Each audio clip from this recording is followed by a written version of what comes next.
కోసం కట్టుకొని ఇది టూరిజం బిల్డింగ్ లాగే పెట్టారు. అంటే టూరిజం బిల్డింగ్కి ఎక్కడ కూడా అలాంటప్పుడు మనం ప్రతి ఊరు ఇలా కట్టాలి. Real there intention is truly for tourism development అంటే మనకి వైజాగ్ కానీ ఉత్తరాంధ్రలో ఏ మూల ఉన్నా రాయలసీమ కానీ మిగతా ప్రాంతాల్లో కానీ ఇదే క్వాలిటీతో కట్టాలి. అంటే వాళ్ళ intention it's very clear. It is a deceptive nature. ఇది ఇట్స్ ఆబ్వియస్. దాని గురించి మనం ఇంకా దాని గురించి మాట్లాడాల్సింది, డిఫెండ్ చేయాల్సింది, దాన్ని సర్దాల్సింది లేదు. It's on obvious truth. ఇప్పుడు జరిగిన డ్యామేజ్ జరిగిపోయింది. 7 కోట్ల ఆదాయం వచ్చేది పోయింది. పర్యావరణం దెబ్బతింది. ఇప్పుడు ఉన్నది ఎగ్జిస్టింగ్ 7 బ్లాకులు మిగిలినాయి. 7 బ్లాకుల్లో అసలు ఎంటైర్ 164 కోట్లు 2 ఫేజుల కింద 7 బ్లాక్స్ 7 బ్లాక్స్. కానీ కట్టింది 4 బ్లాకులే. దానికే 354 కోట్లు లేదంటే ఇంక మిగతా 3 బ్లాకులు ఇంకా దేనికే ఉండి ఉంటుంది వాళ్ళకి. Maybe that could have been given another 200 crores. అంటే దాదాపు వాళ్ళు ఒక 650-750 కోట్లు వాళ్ళ కూర్చోవడానికి, లేదంటే వాళ్ళు ఇంకా అది ఒక డిఫరెంట్ ఒక పొలిటికల్ జర్నీ. నేను ఆ రట్లోకి ఆ మర్క్లోకి నేను దిగట్లేదు, ఆ చెత్తలో. ఇప్పుడు మన యాజ్ ఎ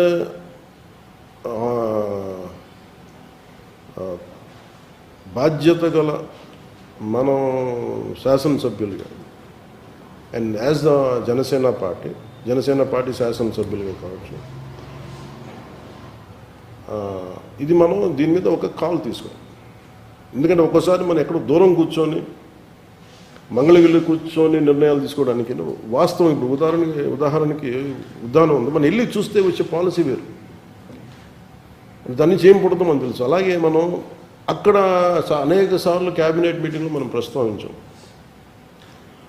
గౌరవ ముఖ్యమంత్రి గారు కూడా దీని మీద ఇది వెంటనే ఏదో చేయాలి, నష్టపడిపోతుందని చాలా ఆయన కన్సర్న్ కూడా ఏముందంటే పాడైపోతుంది అనేది.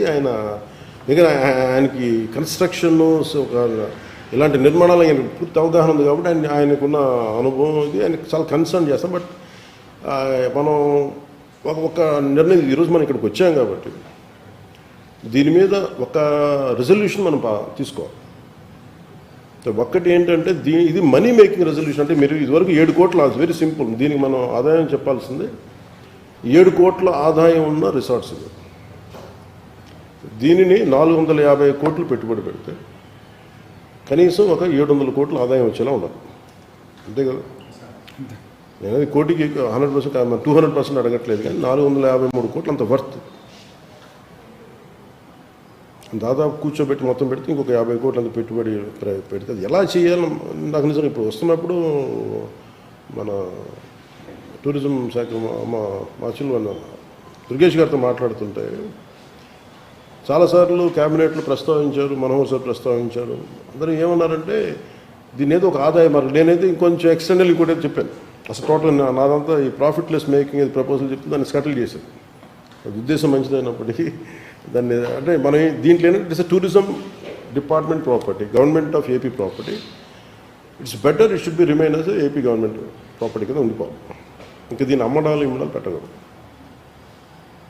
ఇది ప్రైమ్ ప్రాపర్టీ. దీన్ని ఎందుకంటే గవర్నమెంట్కి కొంత ప్రాపర్టీ లైక్ సింగపూర్ గవర్నమెంట్ మళ్ళీ దీన్ని ఇంకా తనఖాలు పెట్టడానికి అలా కాకుండా గవర్నమెంట్ ఆంధ్రప్రదేశ్ సింగపూర్కి ఎలాగ ఆదాయం ఉంటుందో గవర్నమెంట్ ఆంధ్రప్రదేశ్కి ఆదాయం కావాలి.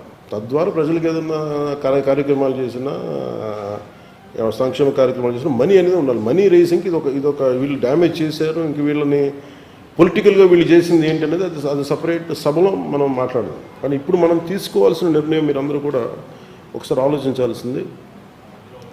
దిస్ షుడ్ బికమ్ అంటే ఇది ఒక ఆదాయాన్ని సమకూర్చే ఇది మన ఈ entire complex. Then is confined to tourism. So as a party Manohar సార్తో మాట్లాడుతున్నాను, మన కొండతాల గారితో మాట్లాడుతున్నాం, దుర్గేష్ గారితో మాట్లాడాం, ఒకరిద్దరు ఇంక్లూడింగ్ అంజబాబు గారి అబ్బాయితో మాట్లాడుతూ ఉన్నాం. దీన్ని ఆదాయం ఎలా సమకూర్చాలి? ఎందుకంటే ఇంక ఇలాగే పెట్టేస్తే ఇంక మొత్తం ఖరాబ్ అయిపోతుంది. మొత్తం పెచ్చులు ఊడిపోతుంది. కొంత దీన్ని సేఫ్టీ ఆడిట్ అన్నీ చేయాలి. అందుకని సాధ్యమైనంత త్వరగా బిఫోర్ వింటర్ సెట్స్ అంటే 1 నెల నాకు ఎంత టైం పడుతుందో ఇది కనీసం కొన్ని ఒక అది ఎంత ఇప్పుడు నా డెస్టినేషన్ వెడ్డింగ్స్ ఒకటి చాలా భారీగా ఉన్నాయి ఇక్కడ.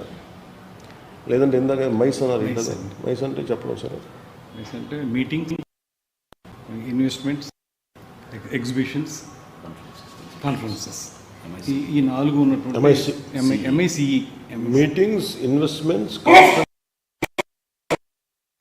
అంటే ఈ యాక్రోనిమ్ మీద meetings, investment, conference and exhibition. ఇందాక నాకు కొత్త టర్మ్ ఇది. మనోహర్ గారితో మాట్లాడుతుంటే Dubai is MICE destination. So అట్లాగే వైజాగ్ హ్యాస్ బికమ్ వైజాగ్ని మైస్ డెస్టినేషన్ కింద చేయాలి అంటే ది ప్రాపర్టీని ఆల్రెడీ కన్స్ట్రక్ట్